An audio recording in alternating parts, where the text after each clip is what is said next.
Filmmaker Brian Skiba, the one and only, joins me today on She's All Over the Place. How are you, Brian? I'm doing great. Thanks for having me on. Appreciate it. Of course, definitely. So where in the world are you today? Santa Clarita, California, near Los Angeles. Beautiful. I spent time there. It's quite lovely. I'm in Europe, so bonjour from Paris. Oh, I love Paris. Yeah, it's beautiful there. Yeah, great time to be here for the Olympics. Let's just dive right in. When you received the script, did you have Clive in mind right away as an actor, or how was your process on getting your lead actor? No, I mean, we always start off with a bit of a list. We float it by distributors. We float it by, the producers look at it, and then they consult me, and I usually pick the top, three guys, and you just keep paring it down, and eventually we got it down to Clive, and I kept putting him on top because I loved Rollo. Vikings, one of my favorite shows. Rollo's, he was just a great character, and then he showed his action chops, and I was just like, man, that's I think it's his turn to be a leading guy, and so we cast him. Yeah, it was quite a big discovery, with the craftsmanship as an actor and the personal choices he made throughout the film. It's pretty prolific. I actually was just like sitting with it after for a while, so I feel other people will have the same experience too. Where did you shoot the film? Victoria Island in Canada. So it was just north of the city in a little town called Duncan, and it was we picked it because it's an actual logging community. So that way we weren't faking things. I wasn't going to have to go try to find chainsaws.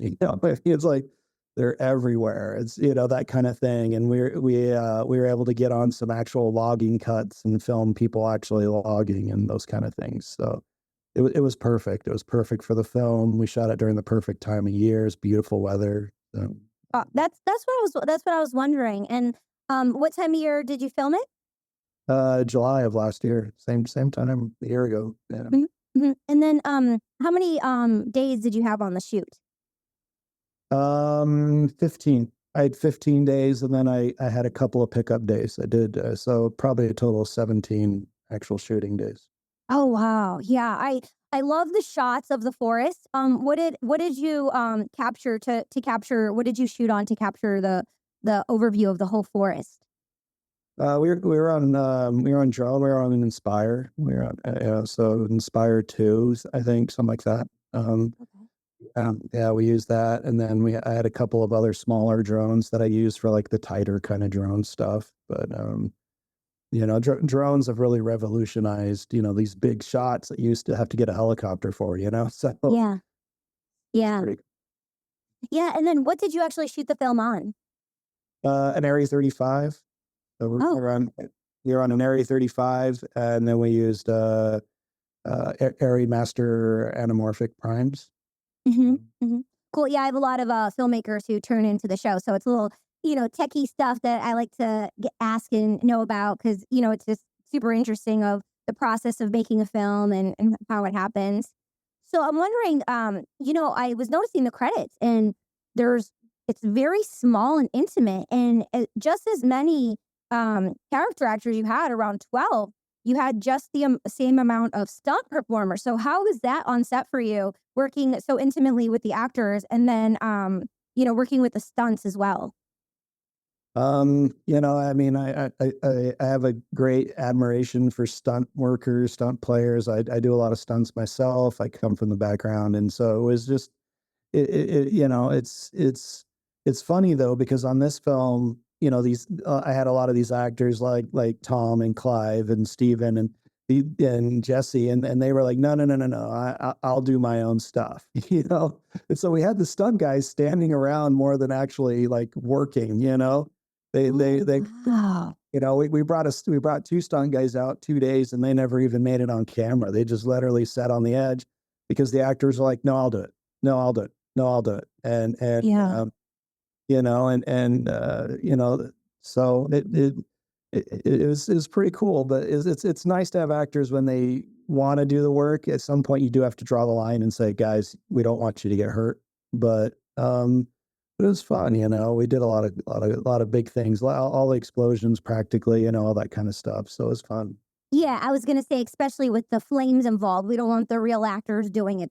We have to have the stunt people, but the actors have the motivation. A short story personally on my first film, I'm a runner, I'm a cross country runner, so I was telling the director I can do it. So I know that can do go attitude. So it's important to have that spirit, to actually feel and play the role, but you have to have the boundaries.